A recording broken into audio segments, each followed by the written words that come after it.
Coba deh bayangin, ada sebuah negara yang merdeka, tapi pada saat yang sama terkurung.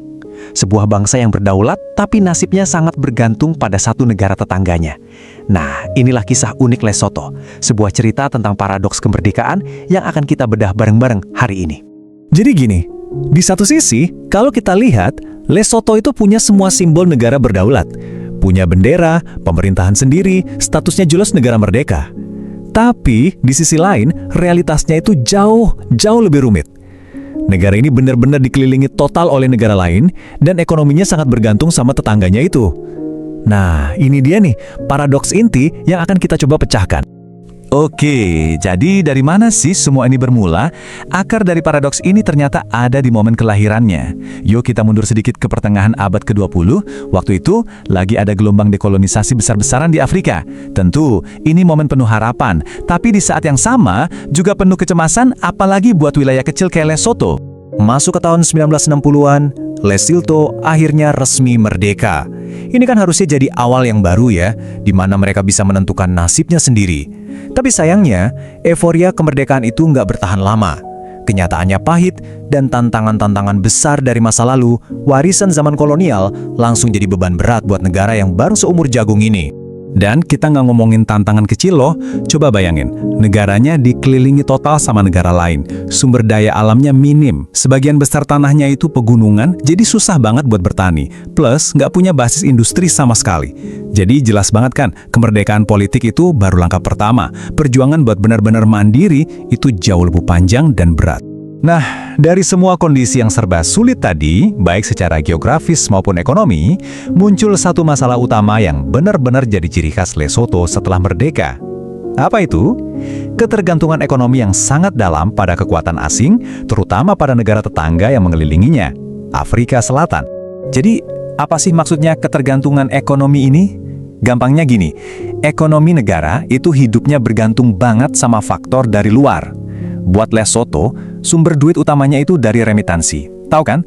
Uang yang dikirim pulang sama warganya yang kerja sebagai buruh migran di luar negeri. Yang bikin ironis, pola kayak gini itu sebenarnya warisan zaman kolonial dan bukannya hilang pas merdeka, malah makin kuat. Aliran uang dari jangkar ekonomi ini emang vital, penting banget. Tapi ada harga mahal yang harus dibayar. Gara-gara ini, Lesotho jadi rentan banget kalau ekonomi luar goyang. Pemerintah jadi nggak leluasa bikin kebijakan sendiri. Mereka terpaksa mikirin stabilitas jangka pendek aja daripada pembangunan jangka panjang. Dan dampaknya, wah, kena ke semua. Dari kas negara sampai dompet tiap keluarga di sana. Masalah ekonomi yang rapuh ini ternyata nggak berhenti di situ aja. Ini jadi semacam pupuk buat masalah lain yang sama seriusnya, yaitu sebuah lingkaran setan krisis politik yang terjadi terus-menerus dan sifatnya merusak. Gimana cara kerja lingkaran setan ini? Polanya gini, pertama, ada persaingan keras antar elit politik. Ini seringkali mancing militer buat ikut campur. Kalau militer udah masuk ya demokrasinya di pos dulu. Hasil akhirnya, ketidakstabilan terus jalan, yang ujung-ujungnya bikin elit politik bersaing lagi. Gitu aja terus, muter. Lingkaran inilah yang bikin institusi negara yang kuat jadi susah banget buat tumbuh. Ada satu kutipan nih yang pas banget buat ngegambarin situasinya.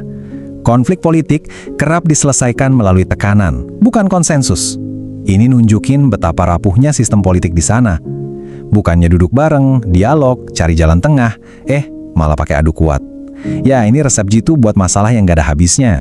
Oke, kita udah ngomongin soal politik tingkat tinggi, tapi pertanyaannya, gimana dampaknya ke masyarakat biasa? Nah, sekarang kita lihat efeknya mulai dari simbol negara sampai ke kehidupan warganya sehari-hari. Monarki di Lesotho ini posisinya unik dan rumit banget. Di satu sisi, raja itu dianggap simbol pemersatu, figur yang dihormati. Tapi, di sisi lain, karena institusi politik lainnya lemah, raja jadi sering keseret-seret urusan perebutan kekuasaan.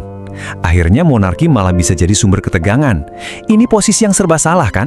Dan pada akhirnya, siapa yang menanggung beban terberat? Iya, rakyat kecil. Di balik semua berita utama politik dan ekonomi itu, ada kenyataan yang pahit. Kemiskinan di mana-mana, cari kerja susah, banyak keluarga terpaksa pisah karena harus ada yang merantau kerja, dan akses ke layanan dasar kayak kesehatan atau pendidikan itu sulit. Inilah harga sebenarnya dari ketidakstabilan. Jadi, setelah kita lihat semua bagian ini, ekonomi, politik, dan sosial, yuk kita tarik benang merahnya lagi dan kembali ke tema utama kita, paradoks kedaulatan Lesotho. Nah, ini dia intinya. Kemerdekaan itu ngasih Lesotho simbol-simbol kedaulatan, tapi punya simbol-simbol itu nggak otomatis berarti mereka jadi mandiri seutuhnya. Secara politik mereka memang berdaulat, tapi gerak-gerik mereka dibatasi banget sama kondisi ekonomi dan geografi, yang semuanya itu warisan masa lalu. Dan yang perlu kita ingat, ini bukan cuma cerita sejarah loh. Ini adalah warisan yang masih hidup dan terus membentuk tantangan Lesotho sampai detik ini.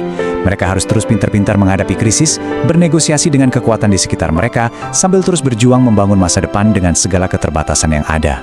Kisah Lesotho ini akhirnya ninggalin kita dengan satu pertanyaan besar buat direnungkan bersama. Emangnya bisa nggak sih sebuah negara punya kedaulatan sejati tanpa kemandirian ekonomi? Dan di dunia yang serba terhubung kayak sekarang, apa sih sebenarnya arti kedaulatan itu?